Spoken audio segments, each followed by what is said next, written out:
ودع عنك آراء الرجال وقولهم فقول رسول الله أولى وأشرح. السلام علیکم ورحمۃ اللہ وبرکاتہ. الحمد للہ رب العالمین والعاقبۃ للمتقین ولا عدوان الا علی الظالمین والصلاة والسلام على اشرف الانبیاء والمرسلین محمد وعلى آلہ وصحبہ اجمعین. اما بعد.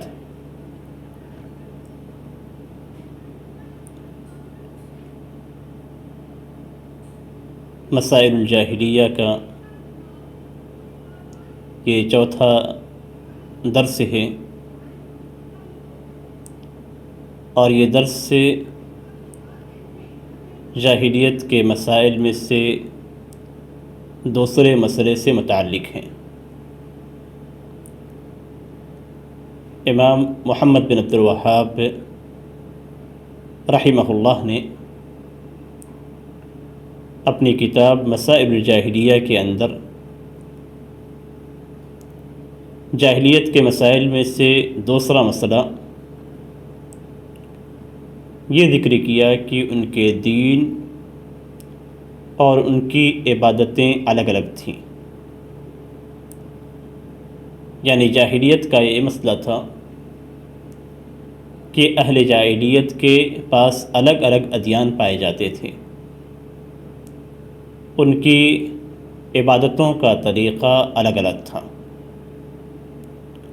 اور اس مسئلے میں رسول اللہ صلی اللہ علیہ وسلم نے اہل جاہلیت کی مخالفت کی. یعنی ان کی صفت یہ تھی کہ وہ گروہ میں بٹے ہوئے تھے، جماعتوں میں بٹے ہوئے تھے، ان کے درمیان اختلاف پایا جاتا تھا، اور یہ اختلاف دین کی وجہ سے تھا. یہ اختلاف دین کی وجہ سے تھا. یعنی انہوں نے گروہ بندی کر رکھی تھی، وہ فرقہ بندی کے شکار تھے، اور ان کے یہاں بہت سارے ادیان اور بہت ساری عبادات کے طریقے موجود تھے. اللہ تبارک و تعالیٰ نے قرآن مجید میں نبی اکرم صلی اللہ علیہ وسلم کو اس طرح کے معاملے سے دور رہنے کا حکم دیا. اس میں اہل جاہلیت کی مخالفت کرنے کا حکم دیا. اللہ تبارک و تعالیٰ قرآن مجید کے اندر فرماتا ہے فَأَقِمْ وَجْهَكَ لِلدِّينِ حَنِيفًا فِطْرَةَ اللَّهِ الَّتِي فَطَرَ النَّاسَ عَلَيْهَا لَا تَبْدِيلَ لِخَلْقِ اللَّهِ ذَلِكَ الدِّينُ الْقَيِّمُ وَلَكِنَّ أَكْثَرَ النَّاسِ لَا يَعْلَمُونَ مُنِيبِينَ إِلَيْهِ وَاتَّقُوهُ وَأَقِيمُوا الصَّلَاةَ وَلَا تَكُونُوا مِنَ الْمُشْرِكِينَ مِنَ الَّذِينَ فَرَّقُوا دِينَهُمْ وَكَانُوا شِيَعًا كُلُّ حِزْبٍ بِمَا لَدَيْهِمْ فَرِحُونَ. کہ اے نبی اکرم صلی اللہ علیہ وسلم، آپ اپنے چہرے کو دین کے لیے یکسو ہوتے ہوئے ساری چیزوں سے کٹ کر دین کو قائم کریں، اپنے چہرے کو سیدھا کر لیں. یعنی ایک دین پہ آپ رہیں. اور یہ اللہ تبارک و تعالیٰ کی وہ فطرت ہے جس پہ اللہ تبارک و تعالیٰ نے لوگوں کو پیدا کیا. اللہ کی خلقت میں کوئی تبدیلی نہیں ہے.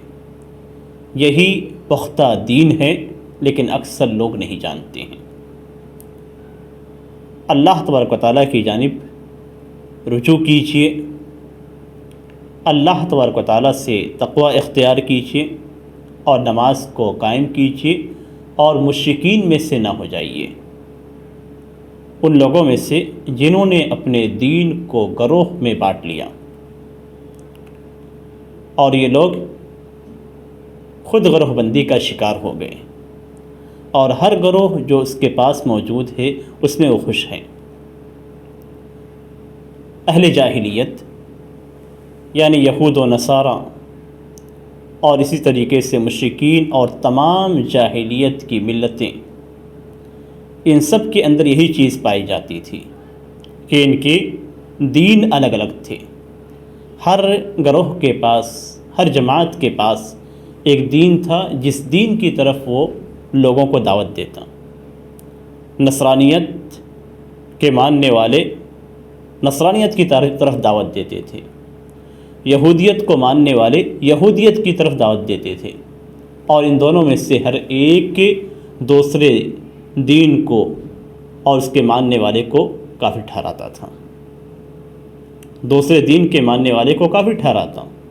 جیسا کہ اللہ تبارک و تعالیٰ نے قرآن مجید کے اندر فرمایا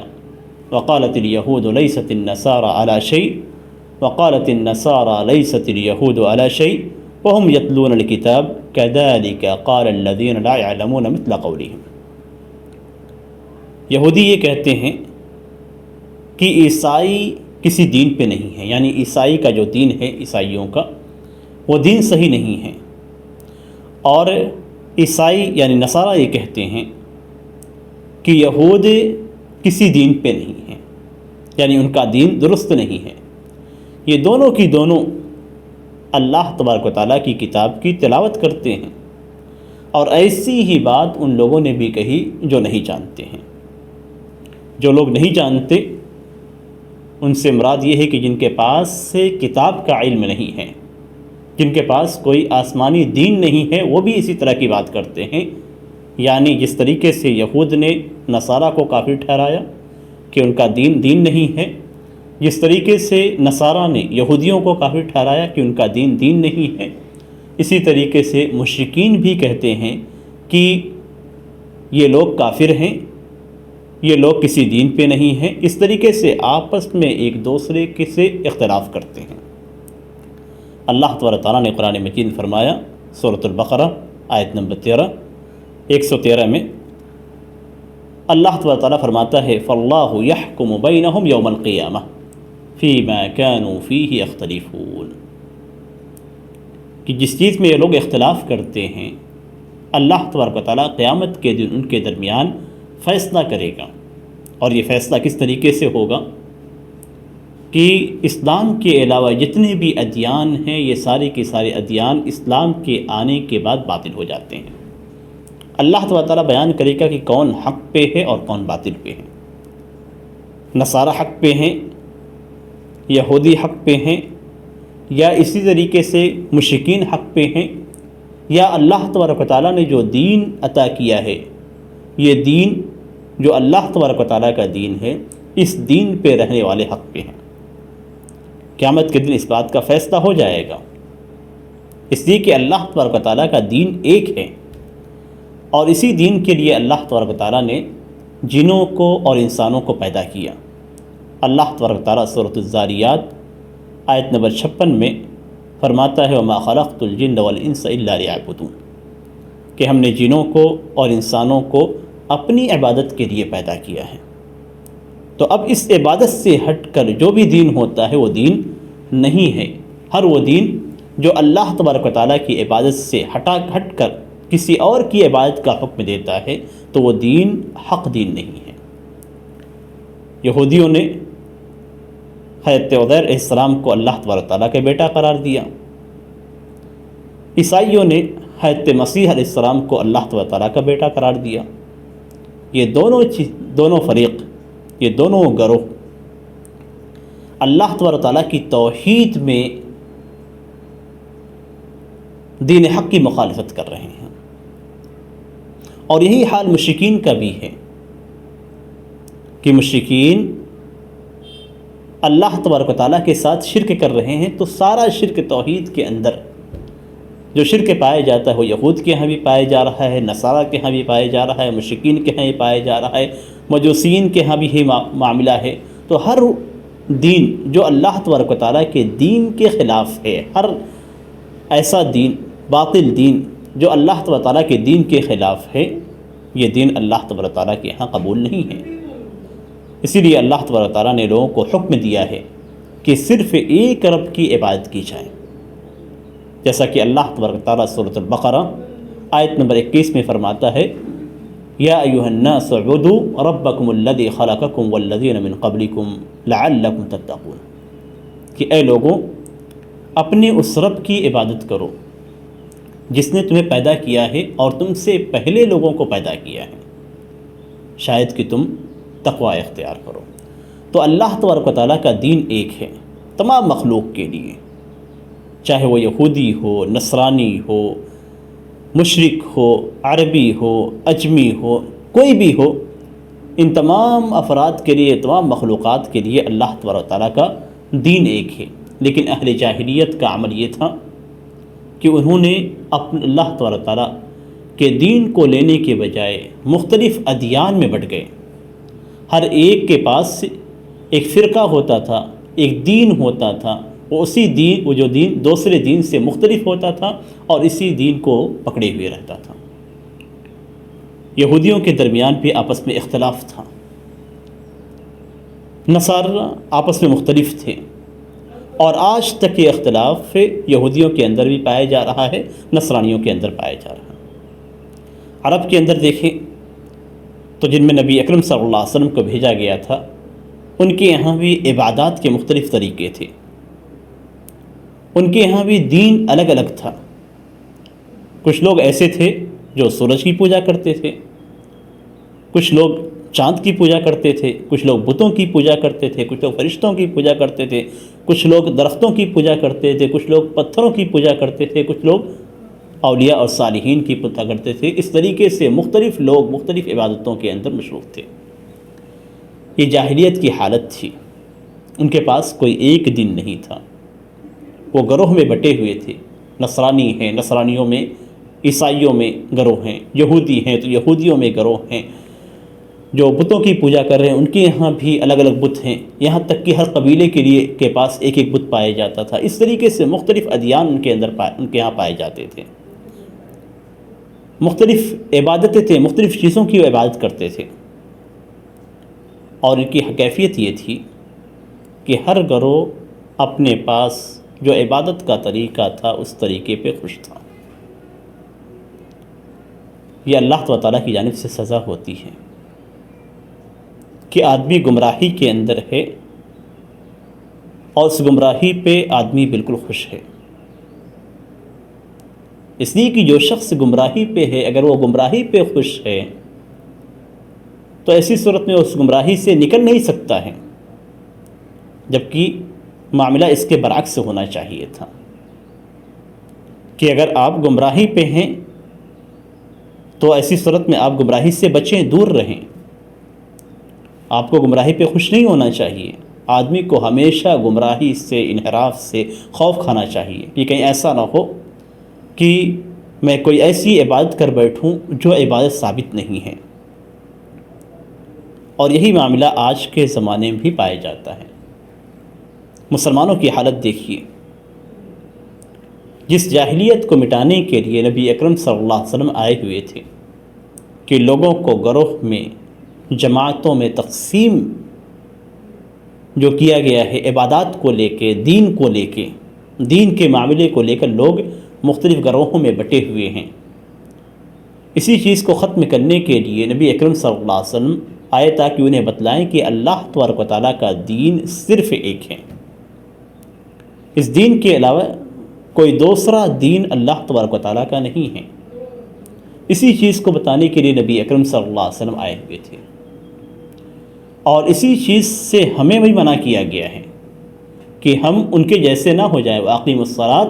وَلَا تَكُونُوا مِنَ الْمُشْرِکِینَ مِنَ الَّذِينَ فَرَّقُوا دِینَهُمْ وَكَانُوا شِیَعًا۔ مسلمانوں کو حکم دیا گیا ہے کہ نماز کو قائم کریں اور مشرکین میں سے نہ ہوں۔ ان کی کیفیت کیا تھی مشرکین کی؟ من الذین فرقوا دینہم، جنہوں نے اپنے دین کو بانٹ کر رکھا ہے، جنہوں نے اپنے دین کو گروہوں میں بانٹ رکھا ہے، جو تفرقہ کا شکار ہیں، جو گروہ بندی کا شکار ہے۔ وَكَانُوا شِیَعًا، یہ لوگ بٹے ہوئے تھے فرقوں میں۔ اس سے نبی اکرم، اس سے اللہ تبارک و تعالیٰ نے ہمیں منع فرمایا ہے کہ ہم گروہوں میں نہ بٹے، دین کے معاملے کو لے کر مختلف جماعتوں میں تقسیم نہ ہو جائیں۔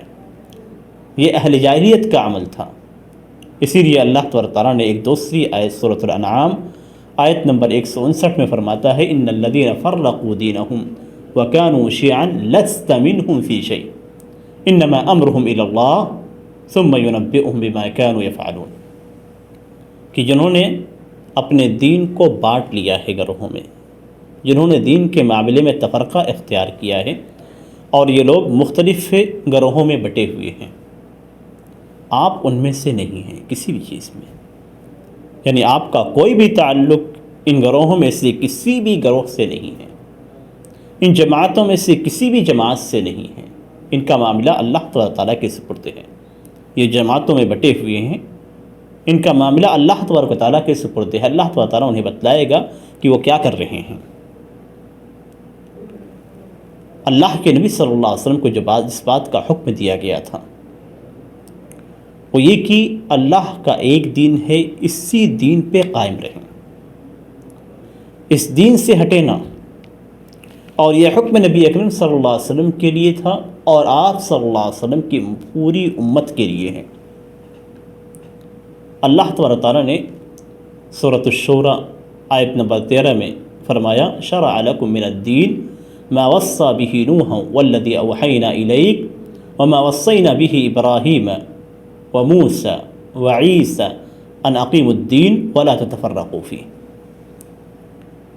اللہ تبارک تعالیٰ نے آپ کے لیے وہی دین بنایا ہے جس دین کا حکم اللہ تبارک تعالیٰ نے نوح علیہ السلام کو دیا، جس کی وحی اللہ تبارک تعالیٰ نے نبی اکرم صلی اللہ علیہ وسلم کی جانب کی، اور جس کا حکم اللہ تبارک تعالیٰ نے ابراہیم، موسیٰ، عیسیٰ کو دیا کہ دین کو قائم کریں اور اس کے اندر تفرقہ نہ کریں، یعنی دین کو بانٹ کے نہ رکھیں، فرقہ اور گروہوں میں اسے تقسیم نہ کریں۔ تو دین قائم کرنا یعنی اللہ تبارک و تعالیٰ کا ایک دین قائم کرنا، اللہ تبارک تعالیٰ کا دین ایک ہی ہے، اسے قائم کرنا، اور اس سلسلے میں مختلف گروہوں کا، مختلف اختلاف کا، مختلف تفرقے کا شکار نہ ہو جانا۔ اصل میں یہاں پہ اس آیت کریمہ کے اندر اللہ تبارک و تعالیٰ نے جن انبیاء کرام کا ذکر کیا ہے یہ اولو العزم من الرسل ہیں۔ ایسا نہیں کہ صرف انہی انبیاء کرام کو ایک دین دیا گیا یا ایک دین پہ قائم رہنے کا حکم دیا گیا، بلکہ سارے انبیاء کرام کا دین ایک ہی تھا، سارے انبیاء کرام کو ایک ہی دین دے کر بھیجا گیا تھا، لیکن یہاں پہ اولو العزم من الرسل کا ذکر کیا گیا ہے۔ رسولوں میں جو اولو العزم تھے ان کا ذکر کیا گیا تھا، یہ 5 رسول تھے، جن میں حضرت نوح، حضرت ابراہیم، حضرت عیسیٰ، حضرت موسیٰ اور محمد صلی اللہ علیہ وسلم ہیں۔ تو یہاں پہ صرف اولو العزم من الرسل کا کے دین کے کو جو حکم دیا گیا تھا اس حکم کو بتلایا گیا ہے، اور یہی سارے انبیاء کرام کا مشن تھا، سارے انبیاء کرام کو یہی حکم دیا گیا تھا۔ اسی لیے اللہ تبارک و تعالیٰ نے قرآن مجید میں فرمایا وما خلقت الجن والانس الا لیعبدون، کہ ہم نے جنوں کو، انسانوں کو صرف اپنی عبادت کے لیے پیدا کیا، اور یہی دین ہے۔ عبادات کا معاملہ توقیفی ہے، عبادات کے اندر کسی بھی قسم کی زیادتی نہیں کر سکتے، کوئی بھی اختلاف ہم نہیں کر سکتے ہیں۔ جو عبادت ثابت ہے اس عبادت کو انجام دینا ہے، جو دین ثابت ہے اس دین کو ہمیں کرنا ہے، اس کے اندر ہم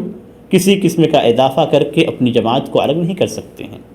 کسی قسم کا نقص کر کے ہم اپنی جماعت کو الگ نہیں کر سکتے ہیں۔ یہ اللہ تبارک و تعالیٰ کا دین ہے۔ اللہ تبارک و تعالیٰ نے اس دین میں اختلاف کرنے سے منع کیا ہے۔ وَلَا تَكُونُوا كَالَّذِينَ تَفَرَّقُوا وَاخْتَلَفُوا مِن بَعْدِ مَا جَاءَهُمُ الْبَيِّنَاتُ وَأُولَٰئِكَ لَهُمْ عَذَابٌ عَظِيمٌ۔ سورہ آل عمران آیت نمبر 105 میں اللہ تبارک و تعالیٰ فرماتا ہے کہ اے لوگوں، تم ان لوگوں جیسے نہیں ہونا۔ مسلمانوں کو حکم دیا جا رہا ہے کہ اے مسلمانوں،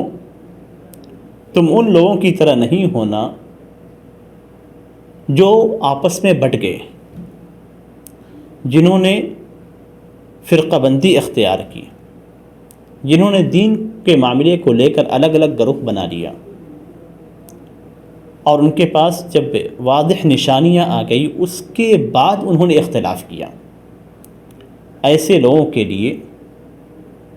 جو نشانیاں آنے کے بعد اختلاف کرتے ہیں اور الگ جماعت، الگ گروہ بنا لیتے ہیں، ان کے لیے دردناک عذاب ہے۔ یہ لوگ جنہوں نے تفرقہ اختیار کیا یہ اہل جاہلیت کے افراد تھے، اہل جاہلیت تھے، جاہلیت کے افراد تھے۔ ان کا معاملہ یہ تھا کہ وہ دین ان کے الگ الگ تھے، انہوں نے دین کے سلسلے میں اختلاف کر لیا، لیکن یہ اختلاف جہالت کی بنیاد پہ نہیں تھا، یہ اختلاف ان کی خواہشات کی بنیاد پہ تھا۔ من بعد ما جاءتهم البینات، خواہش نفس کی بنیاد پہ انہوں نے اختلاف کر لیا، ہمارا جی چاہا ہم نے الگ کر لیا، واضح نشانیوں کو انہوں نے چھوڑ دیا اور خواہش نفس کی انہوں نے پیروی کی۔ اس زمانے کے اندر دو قسمیں پائی جاتی ہیں، خواہش نفس کی دو قسمیں پائی جاتی ہیں۔ واضح نشانیاں آنے کے بعد جو اختلاف مسلمانوں کے اندر پایا جا رہا ہے، مسلمانوں کے اندر آج اختلاف موجود ہے، مسلمان بھی گروہ بندی کا شکار ہیں، مسلمانوں کے اندر بھی بہت سارے فرقے پائے جا رہے ہیں، اور مسلمانوں کے اندر بھی بہت سارے ایسے ہیں جن کے پاس حق آ چکا ہے، اس کے باوجود اختلاف کرتے ہیں۔ ہم دو قسم کے افراد کو دیکھتے ہیں۔ پہلے قسم کے افراد جو اپنے آباء و اجداد کے دین پہ چل رہے ہیں، جو اپنے آباء و اجداد کے مسلک پہ چل رہے ہیں، جو صرف یہ دیکھتے ہیں کہ ہمارے آباء و اجداد کیا تھے۔ اگر وہ نسلاً کسی ایک مسلک یا مذہب کے ماننے والے ہیں تو آج بھی اسی مسلک اور مذہب کے مانیں گے، چاہے اس کے اندر حق ہو، حق موجود نہ ہو۔ یہ آباء و اجداد کی پیروی ہے، جس کی مذمت قرآن کریم کے اندر اللہ تبارک و تعالیٰ نے بہت ساری آیات میں کی ہے، اور جسے اللہ تبارک و تعالیٰ نے اہل جاہلیت یعنی مشرکین کا عمل بتلایا ہے، آج وہ مسلمانوں کے اندر پایا جا رہا ہے۔ دوسری جو صورت پائی جاتی ہے، اور یہ بھی خواہش نفس ہی ہے کہ ہمارا دل کرتا ہے کہ ہم اپنے آباء و اجداد کی پیروی کریں، دلیلوں کی پیروی نہیں۔ ہمارے سامنے دلیل موجود ہیں لیکن ہم دلیلوں کو نہیں لیں گے، اس لیے کہ اگر ہم نے دلیلوں کو لیا تو ہمارے آباء و اجداد یہ غلط قرار پائیں گے، اور ہم اپنے آباء و اجداد کو کیسے غلط قرار دے سکتے ہیں؟ تو یہ سوچ جو لوگوں کے اندر موجود ہے انہیں اپنے قدیم دین سے الگ ہونے نہیں دیتی ہے۔ قرآن کریم کی آیات ان کے کانوں میں پڑتی ہیں، نبی اکرم صلی اللہ علیہ وسلم کی احادیث سے انہیں سنائی دیتی ہے، لیکن اس کے باوجود وہ اسی چیز سے برقرار رہتے ہیں جو آباء و اجداد سے سنتے ہوئے آئے ہیں۔ کیوں؟ اس لیے کہ ان کو آباء و اجداد غلط نہیں ہو سکتے ہیں، ان کے اگر ہم نے کسی دوسری چیز کو اختیار کیا تھا تو اس کا مطلب یہ ہے کہ ہمارے باپ دادا غلط تھے۔ تو یہ سوچ، یہ ہوا، یہ خواہش نفس، یہ دل کی آواز جسے ہم کہہ سکتے ہیں، یہ دل کی آواز اسے حق قبول کرنے نہیں دیتی ہے۔ دوسری جو قسم ہے، دوسری جو صورت پائی جاتی ہے مسلمانوں کے اندر، اور جس کی وجہ سے آج مسلمان مختلف گروہوں میں بٹے ہوئے ہیں، وہ یہ کہ ہم جب بھی کوئی آیت یا حدیث سنتے ہیں تو اس آیت یا حدیث کو ہم اپنے مسلک کے امام کے قول کے مطابق یا اپنے مسلک کے مطابق ڈھالنے کی کوشش کرتے ہیں۔ ہم اپنے مسلک کو غلط نہیں قرار دیتے ہیں، ہم اپنے مسلک پہ جمے ہوئے ہیں، اپنے دین پہ جمے ہوئے ہیں، ہماری جو جماعت ہے اس جماعت پہ ہم جمے ہوئے ہیں، ہمارا جو فرقہ ہے، ہمارا جو گروہ ہے اس گروہ پہ ہم جمے ہوئے ہیں۔ اب اگر سامنے والا کوئی آیت پیش کرتا ہے تو اگر وہ حق بھی ہے تو ہم قبول نہیں کرتے ہیں۔ کیوں؟ اس لیے کہ ہمارا مسلک، ہمارا گروہ، ہماری جماعت غلط نہیں ہو سکتی ہے، اور ان آیات کو یا احادیث کو جو سامنے والا پیش کر رہا ہے اس کی ہم تعویل کرنا شروع کر دیتے ہیں، تعویل باطل شروع کرتے ہیں، اس سے ایسے معانی کو لینا شروع کرتے ہیں جو ہمارے مسلک کے مطابق ہو، یعنی ہم اپنے مسلک کی تائید کے لیے دلیلیں جمع کر رہے ہیں، ہم دلیلوں کی اتباع نہیں کر رہے ہیں، ہم دلیلوں کی پیروی نہیں کر رہے ہیں، ہم دلیلوں کی جانب نہیں جا رہے ہیں، ہمیں دلیلیں مطلوب نہیں ہیں، ہمیں اپنا مسلک، اپنا اپنی جماعت، اپنا گروہ، یہ زیادہ محبوب ہے۔ ہم آیات و احادیث کو مسلک کے مطابق ڈھالنے کی کوشش کرتے ہیں اور معانی کے اندر تحریف کرتے ہیں۔ یہاں جو سمجھنے کی بات ہے، جس پہ غور کرنے کی ضرورت ہے، وہ یہ کہ ہمیں آیات اور احادیث جو کہ اصل دین ہے، نبی اکرم صلی اللہ علیہ وسلم نے اس کے تعلق سے فرمایا ہے، آپ صلی اللہ علیہ وسلم کی وصیت تھی، آخری وصیت تھی، ترکت فیکم امرین لن تضلوا ما ان تمسکتم بہما کتاب اللہ و سنتی، کہ میں تمہیں 2 چیزیں چھوڑ کر جا رہا ہوں، جب تک تم ان 2 چیزوں کو مضبوطی سے تھامے رہو گے کبھی گمراہ نہیں ہوگے۔ ایک اللہ کی کتاب اور دوسری میری سنت، یعنی نبی اکرم صلی اللہ علیہ وسلم کی سنت۔ اسی حدیث کو اگر ہم لیتے ہیں تو ہمیں معلوم پڑ جاتا ہے کہ اصل دین کیا ہے، دین حق کیا ہے۔ دین حق اللہ تبارک و تعالیٰ کی کتاب اور نبی اکرم صلی اللہ علیہ وسلم کی سنت ہے۔ اگر کوئی شخص ان 2 چیزوں کو مضبوطی سے تھامے ہوئے ہے، ان 2 چیزوں کے مطابق عمل کر رہا ہے، تو ایسی صورت میں وہ کامیاب ہے، اور کبھی بھی اس شخص کو گمراہ نہیں قرار دیا جا سکتا ہے جو اپنی عبادات کو، اپنے دینی معاملات کو قرآن اور حدیث سے لے۔ کبھی بھی آپ اس سے گمراہ نہیں کر سکتے ہیں، اس لیے کہ نبی اکرم صلی اللہ علیہ وسلم نے فرمایا ہے کہ لن تضلوا، تم ہرگز گمراہ نہیں ہوگے۔ اور اسی سے ہمیں اس جماعت کا ہی پتہ چلتا ہے، اس دین کا ہی پتہ چلتا ہے جس دین پہ قائم رہنے کا حکم دیا گیا ہے، جس دین پہ قائم رہنے کا ہمیں حکم دیا گیا ہے، اور جس دین کو قائم کرنے کا حکم دیا گیا ہے، ان اقیموا الدین ولا تتفرقوا فیہ، کہ دین کو قائم کرو اور اس میں گروہ میں نہ بٹو۔ تو جن عبادات کا حکم دیا گیا، جس دین کو قائم کرنے کا حکم دیا گیا ہے، اس حدیث سے ہمیں معلوم ہو جاتا ہے کہ وہ دین ہمیں کہاں پہ ملے گا، اور جو شخص بھی اس دین پہ قائم ہے اور اس دین کو قائم کرنے کی کوشش کر رہا ہے، وہی دین حق پہ ہے، جو اللہ تبارک تعالیٰ کا ایک دین ہے، جس کو دے کر نبی اکرم صلی اللہ علیہ وسلم کو بھیجا گیا تھا، اور جس کے مخالف ادیان کو ختم کرنے کے لیے نبی اکرم صلی اللہ علیہ وسلم نے ایک دین کو بلند کیا تھا، اللہ کی کتاب اور نبی اکرم صلی اللہ علیہ وسلم کی سنت۔ یہی وہ چیز ہے کہ اگر کوئی شخص اس کو تھامے رہا، اس کے مطابق عمل کیا، تو ایسی صورت میں وہ کامیاب ہے، اور جو شخص اس کو چھوڑ دے گا وہ گمراہ ہو جائے گا۔ یہی وہ چیز ہے جس کے ذریعے سے ہم فیصلہ کر سکتے ہیں کہ حق کیا ہے، باطل کیا ہے۔ اس کا فیصلہ ہم اسی طریقے سے کر سکتے ہیں، اس لیے کہ اس کے بغیر ہم فیصلہ نہیں کر سکتے ہیں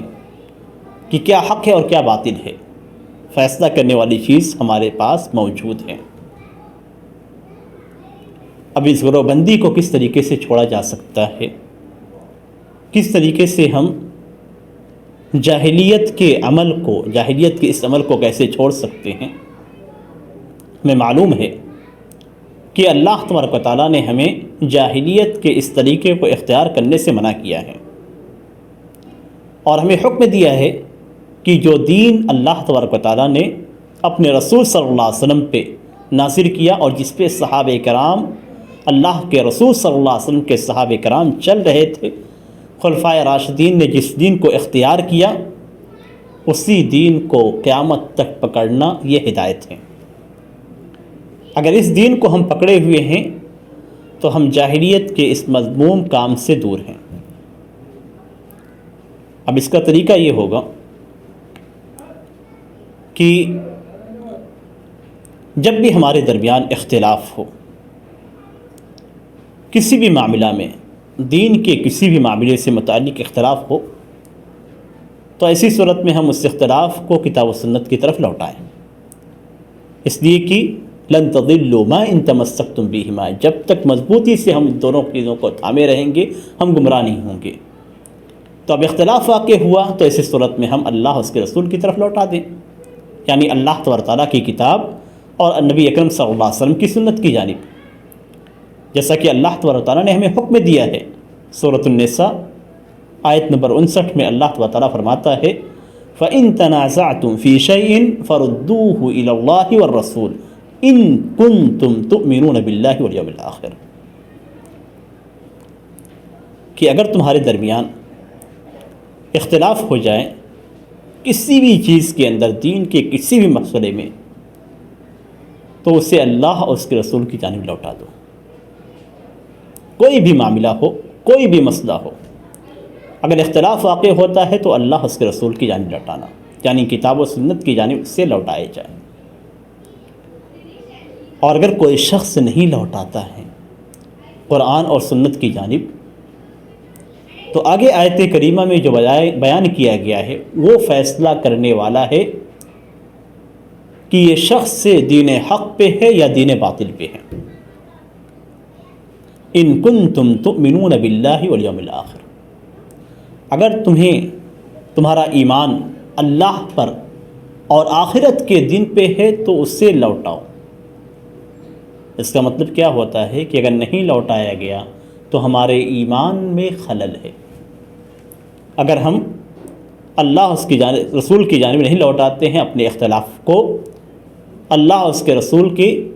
طرف نہیں لوٹاتے ہیں، کتاب و سنت کی طرف نہیں لوٹاتے ہیں، تو ہمارے ایمان میں خلل ہے۔ ان کنتم تؤمنون باللہ والیوم الآخر، وہاں ہم دین حق سے ہٹے ہوئے ہیں، دین حق سے ہم ہٹ گئے، ہم نے جاہلیت کو اختیار کر لی۔ جاہلیت کو چھوڑنے کا صرف ایک ہی طریقہ ہے کہ ہم کتاب و سنت کے مطابق عمل کریں۔ انسان ہے، انسان کی طبیعت میں اللہ تبارک تعالیٰ نے اختلاف سے لکھ دیا ہے۔ ہر ایک کا مزاج الگ ہوتا ہے، ہر ایک کی طبیعت، اس کا سوچنا، اس کا سمجھنا الگ طریقے سے ہوتا ہے، لیکن ان تمام صورتوں میں بھی اختلاف جب واقع ہوتا ہے تو ہمیں کتاب و سنت کی جانب ہی رجوع کرنا ہے۔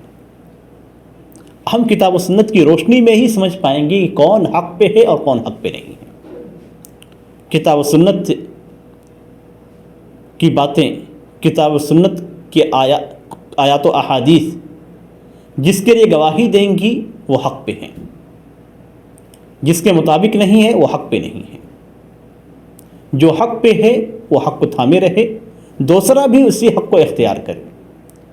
اور جو حق پہ نہیں ہے وہ اس چیز کو چھوڑ دے اور حق کو اختیار کرے۔ اس لیے کہ اصل ہدف ہمارا اللہ تبارک و تعالیٰ کی عبادت ہے، اور ہمیں جو حکم دیا گیا ہے وہ یہ کہ ہم اللہ اور اس کے رسول کی اتباع کریں، دین حق کی پیروی کریں۔ ہمارا مسئلہ یہ نہیں ہے کہ ہم نے آباء و اجداد کو دیکھا، ایک دین پہ اسی دین پہ چلتے رہیں۔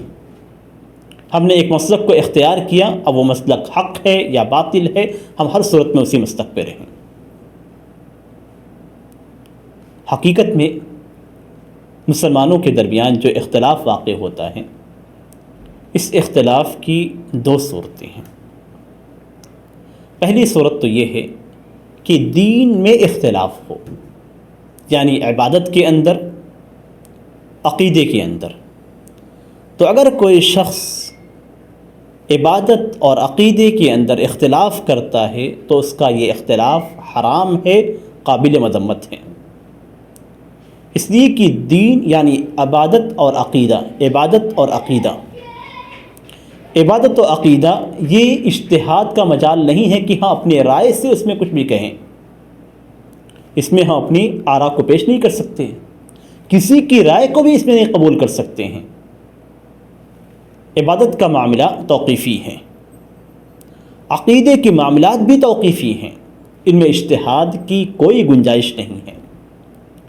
جو چیزیں ثابت ہیں، عقیدے کی جو باتیں ثابت ہیں، ان باتوں کو ہم قبول کر لیں گے، اپنی آراء کو اس کے اندر ہم داخل نہیں کریں گے۔ عبادات کا بھی یہی معاملہ ہے، جو عبادات ثابت ہیں انہی عبادات کو ہم صرف اختیار کریں گے، جو عبادات ثابت نہیں ہم اسے چھوڑ دیں گے۔ اس لیے کہ جن عبادتوں کی دلیل نہیں ہے، جن عقائد کی دلیل نہیں ہے، ایسے عقائد کو اپنانا، ایسی عبادتوں کو اپنانا یہ بدعت ہے۔ اور اس بدعت کو ترک کرنا ہمارے اوپر واجب ہے، جیسا کہ صحیح بخاری اور صحیح مسلم کے اندر نبی اکرم صلی اللہ علیہ وسلم کی حدیث ہے، من احدث فی امرنا ھذا ما لیس منہ فہو رد، جو شخص ہمارے اس دین میں کوئی ایسی چیز لے آتا ہے جو اس دین کا حصہ نہیں ہے تو مردود ہے۔ اسی طریقے سے ایک دوسری حدیث میں جسے امام نسائی رحمہ اللہ نے اپنی کتاب میں ذکر کیا ہے، ان کے علاوہ بھی سنن ابی داؤد، سنن ابن ماجہ، سنن ترمذی اور امام مسلم کے یہاں بھی اس کا ایک ٹکڑا پایا جاتا ہے۔ وہ حدیث ہے وَإِيَّاكُمْ مُحْدَثَاتِ الْأُمُورِ فَإِنَّ كُلَّ مُحْدَثَةٍ بِدْعَةٍ وَكُلَّ بِدْعَةٍ ضَلَالَةٍ وَكُلَّ ضَلَالَةٍ فِي النَّارِ، کہ لوگوں دین کے نئے نئے معاملات سے بچنا، اس لیے کہ ہر نئی چیز بدعت ہے اور ہر بدعت گمراہی ہے اور ہر گمراہی جہنم میں لے جانے والی ہے۔ تو عبادات کے اندر جو نئی چیزیں ہیں وہ گمراہی ہیں، عقیدے کے اندر جو نئی چیزیں ہیں جو کتاب و سنت کے اندر نہیں ہیں وہ گمراہی ہیں۔ تو جتنی بھی چیزیں عقیدے اور عبادات سے متعلق ہیں یا دین کے عمومی امور سے متعلق ہیں جن کے اندر اجتہاد نہیں کیا جا سکتا ہے، ان کے اندر اختلاف کی کوئی گنجائش نہیں ہے۔ اگر کوئی شخص اختلاف کرتا ہے تو وہ فرقہ بندی کا شکار ہے، وہ جاہلیت کے عمل کو انجام دے رہا ہے۔ اختلاف کی دوسری صورت ہوتی ہے ایسی چیزوں میں اختلاف کرنا جن میں اجتہاد کی گنجائش ہے، یعنی فقہی مسائل، احکام کو دلیلوں سے مستنبط کرنا، اس کے اندر بھی اختلاف واقع ہوتا ہے۔ پہلی صورت میں جو اختلاف ہے وہ اختلاف مذموم ہے، اس اختلاف کو قبول نہیں کیا جائے گا۔ لیکن اس صورت میں اگر اختلاف ہوتا ہے تو اس کی دو صورتیں بنتی ہیں۔ پہلی صورت تو یہ ہے کہ آدمی اختلاف کرتا ہے ان مسائل کے اندر، لیکن یہ مسائل ایسے ہیں جن کے اندر نصوص موجود ہے یا حق واضح ہیں، یا نصوص کی روشنی میں حق واضح ہو جاتا ہے، نصوص شرعیہ مسائل کے اندر موجود ہیں یا اس مسئلے کی جانب نصوص شرعیہ اشارہ کرتے ہیں، کتاب و سنت کی دلیلیں واضح انداز میں پائی جاتی ہیں، حق واضح ہو جاتا ہے، راجح واضح ہیں، تو دلیلوں کی روشنی میں راجح واضح ہو جاتا ہے۔ تو ایسی صورت میں ہمارے اوپر واجب ہے کہ ہم ان نصوص شرعیہ کی تائید کرنے والی چیز کی اتباع کریں، یعنی اس قول کی اتباع کریں جو راجح قول ہے اور جس کے اوپر دلیلیں موجود ہیں۔ اب اگر دوسری صورت اس کی یہ بنتی ہے کہ نصوص شرعیہ سے موجود نہیں ہیں اور اس میں جس انداز میں استدلال کیا گیا ہے، استنباط کیا گیا ہے، اس میں کوئی واضح دلیل کسی قول کی نظر نہیں آتی ہے کہ ہم یہ کہہ سکیں کہ فلاں قول یقیناً راجح ہے، تو اس صورت میں ہمیں اختیار ہوگا کہ ہم ان اقوال میں سے جس قول کو چاہیں اختیار کر لیں، تاکہ کسی ایک قول کو، چونکہ حق بالکل متعین نہیں ہے اس لیے کسی بھی قول کو اختیار کیا جائے گا، تو ایسی صورت میں وہ قول چونکہ سامنے والے کے نزدیک راجح قرار پاتا ہے اور اس کے پاس استنباط ہے، تو اس صورت میں کوئی حرج نہیں ہے کہ کسی ایک قول کو اختیار کیا جائے۔ لیکن اس کا معنی یہ نہیں ہوتا ہے کہ اس قول کو اختیار کرنے کی صورت میں سامنے والے قول کو بالکل رد کر دیا جائے۔ یہ ایسے مسائل کے اندر ہیں جن میں نصوص سے صریحہ نہ ہو یا نصوص سے ایسے نہ ہوں جو مسئلے کی طرف اور اس کے ترجیح کی طرف اشارہ کرتے ہیں، تو وہاں پہ دونوں قول میں سے جس قول کو اختیار کرنا ہے اسے اختیار کر سکتے ہیں، لیکن اس مسئلے کو لے کر آپس میں گروہوں میں بٹیں گے نہیں، ہم الگ الگ جماعتیں اختیار نہیں کریں گے۔ تو مسائل جاہلیہ میں سے جو دوسرا مسئلہ محمد بن عبد الوہاب رحمہ اللہ نے اپنی کتاب مسائل الجاہلیہ کے اندر ذکر کیا ہے، جس میں نبی اکرم صلی اللہ علیہ وسلم نے اہل جاہلیت کی مخالفت کی ہے، وہ یہ کہ دین حق کی اتباع کرنا، عبادات کے اندر، عقائد کے اندر جو نصوص شرعیہ ہیں ان سے اختلاف کرنا جائز نہیں ہے۔ ایسے معاملات جو اجتہاد کے لائق نہیں ہیں، جن میں اجتہاد کی گنجائش نہیں ہے، ان میں صرف جو ثابت ہے ان کی اتباع کی جائے گی۔ فقہی مسائل میں دلیلیں یعنی کتاب و سنت کی دلیلیں جس بات پہ دلالت کرتی ہیں اس کو اختیار کرنا ہی صحیح دین اور حق کو اختیار کرنا ہے۔ ایسے مسائل جن میں حق واضح نہ ہو، نصوص شرعیہ صریح نہ ہو، اور ایسی کوئی دلیل ہمیں نہ ملے جس سے اندازہ ہو کہ ایک قول راجح ہے، تو اس صورت میں اختیار ہوگا کہ کسی بھی قول کو اختیار کر لے، لیکن اس کے باوجود آپس میں اختلاف کر لینا یہ جائز نہیں ہے، یعنی اس چیز کو بنیاد بنا کر گروہوں میں بٹ جانا جائز نہیں ہے۔ آج مسلمانوں کے اندر جو فرقے پائے جاتے ہیں، ان فرقوں میں کچھ فرقے عقیدے کی بنیاد پہ ہیں، جیسے مثال کے طور پہ جماعت اسلامی کا منہج اور عقیدہ الگ ہے، ماتریدیہ پائے جاتے ہیں، اشاعرہ پائے جاتے ہیں ہمارے اس ملک کے اندر۔ کچھ ایسے ہیں جنہوں نے عبادت کے ایسے نئے طریقوں کو اختیار کیا ہے جو کتاب و سنت کے مطابق نہیں ہیں، اور ان میں صوفی طرق ہیں۔ اسی طریقے سے کچھ ایسے ہیں جنہوں نے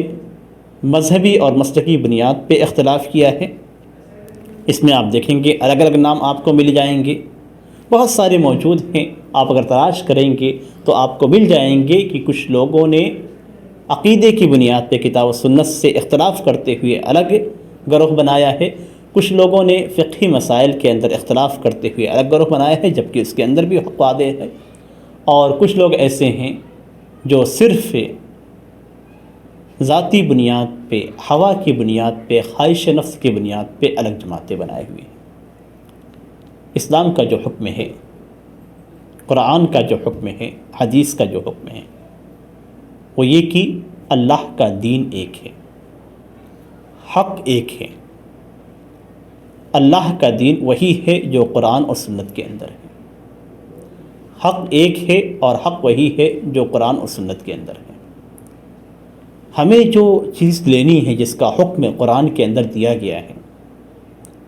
وہ یہ کہ ہم قرآن اور سنت کی اتباع کریں۔ اگر ہمارے پاس اتنی صلاحیت ہے کہ ہم خود قرآن و سنت کی اتباع کر سکتے ہیں تو یہ بہت اچھی بات ہے، ہمارے پاس اگر اتنا علم ہے۔ اور اگر ہمارے پاس اتنا علم نہیں ہے تو وہ شخص جو قرآن کے مطابق، جو نبی اکرم صلی اللہ علیہ وسلم کی سنت کے مطابق آپ کو دین بتلاتا ہے، اس سے دین لینا آپ پر واجب ہے۔ اگر آپ یہ نہیں کرتے ہیں تو ایسی صورت میں آپ جاہلیت کی چال چل رہے ہیں، جاہلیت کے طریقے کو اپنائے ہوئے ہیں، اس لیے کہ حق سے جس نے اختلاف کیا اس نے جاہلیت کے راستے کو اختیار کیا۔ تو ہم اپنے آپ کو دیکھنا ہے، اپنے آپ کو پرکھنا ہے ہمیں کہ ہم کتاب و سنت کو لیتے ہیں یا ہم اپنے علماء کی باتوں کو بغیر کتاب و سنت کو کی دلیلیں سمجھے ہوئے یا ان سے معلوم کیے ہوئے ہم لے لیتے ہیں۔ اسی عالم کی دعوت اور اس کی بات کو قبول کیا جائے گا جو قرآن اور حدیث کی دلیلوں سے آپ کے سامنے مسئلہ رکھتا ہے، اس لیے کہ اس کے علاوہ جو باقی آراء ہیں جو کتاب و سنت کے خلاف ہیں وہ جاہلیت کا طریقہ ہے، تو جاہلیت کے طریقے سے ہم منع کیا گیا ہے۔ اس لیے ہمیں ہمیشہ اس چیز کے اندر بہت ہی زیادہ متنبہ رہنا چاہیے، ہمیں اس چیز میں کہ ہم جو علم لے رہے ہیں یا دین سیکھ رہے ہیں یا دین پہ عمل کر رہے ہیں، کیا ہم نے جو عبادت اختیار کی ہے یہ عبادت قرآن سے ثابت ہے، یہ عبادت سنت سے ثابت ہے، اس عبادت کو صحابہ کرام نے اختیار کیا ہے، ہم نے جو عقیدہ اپنایا ہے یہ عقیدہ قرآن سے ثابت ہے، سنت سے ثابت ہے، یا صحابہ کرام کا عقیدہ تھا، یا ہم نے کوئی ایسی عبادت اختیار کی ہے جو ثابت ہی نہیں ہے، کوئی ایسا عقیدہ ہم نے بنا لیا ہے جو ثابت ہی نہیں ہے، عبادت کا کوئی ایسا طریقہ اپنا لیا ہے جو ثابت ہی نہیں ہے۔ اور اس سلسلے میں ہمیشہ علماء حق سے جو صرف کتاب و سنت کی بات کرتے ہیں انہی سے دین کو لیا جائے، تاکہ آپ صحیح دین پہ ہوں، جس دین کو قائم کرنے، جس دین پہ رہنے کا اللہ تعالیٰ نے حکم دیا ہے اسی پہ رہیں۔ ان اقیموا الدین ولا تتفرقوا فیہ، دین کو قائم کرنا ہے، دین پہ رہنا ہے اور گروہوں میں بٹنا نہیں ہے۔ اگر دین سے آپ الگ ہوئے تبھی آپ گروہ میں ہیں، دوسرے گروہ میں ہیں جو کہ گروہ باطل ہے، اور آپ پہ بالکل مگن نہ رہیں، خوش نہ رہیں کہ ہم جس مذہب پہ ہیں وہی مذہب صحیح ہے۔ آج مسلمانوں کا معاملہ یہی ہے کہ وہ اپنے مذہب پہ خوش ہیں، اپنے مسلک پہ خوش ہیں۔ قرآن کریم کے اندر ان لوگوں کی کیفیت بیان کی گئی ہے جو گروہوں میں بٹے ہوئے تھے۔ کل حزب بما لدیہم فرحون، ہر جماعت اپنے پاس موجود باتوں پہ، اپنے بات موجود دین سے خوش ہے، وہ بھی مطمئن تھے، خوش تھے۔ تو ہمیں جب تک قرآن و سنت کی دلیلیں نہ ملیں اس وقت تک ہمیں مطمئن نہیں رہنا ہے۔ ہم مطمئن کب ہوں گے؟ جب ہمارے پاس کتاب و سنت کی دلیل رہے گی، جب ہمیں اس بات کا یقین رہے گا کہ ہماری یہ عبادت کتاب اور سنت سے ثابت ہے، قرآن اور سنت سے ثابت ہے، جب ہمیں اس بات کا یقین ہوگا کہ ہمارا یہ عقیدہ قرآن کریم کی آیات سے ثابت ہے، نبی اکرم صلی اللہ علیہ وسلم کی احادیث سے ثابت ہے، تبھی ہمیں مطمئن ہونا ہے۔ ورنہ اگر ہم ایسے ہی مطمئن رہے تو ہماری مثال جاہلیت کے افراد کی مثال کی طرح ہو، جن کی طرح بننے سے ہمیں قرآن کریم کے اندر منع کیا گیا ہے۔ اللہ تعالیٰ سے دعا ہے کہ اللہ تعالیٰ ہمارے سامنے حق واضح کرے اور جو باطل ہے اسے بھی واضح کرے، ہمیں حق کی اتباع کرنے کی توفیق دے اور باطل سے ہمیں بچائے۔ اللہم ارنا الحق حقا وارزقنا اتباعہ وارنا الباطل باطلا وارزقنا اجتنابہ ولا تجعله ملتبسا علينا فنضل انه ولي التوفیق۔ وصلی اللہ علی نبینا محمد وعلی آلہ وصحبہ وسلم۔ والسلام علیکم ورحمۃ اللہ وبرکاتہ۔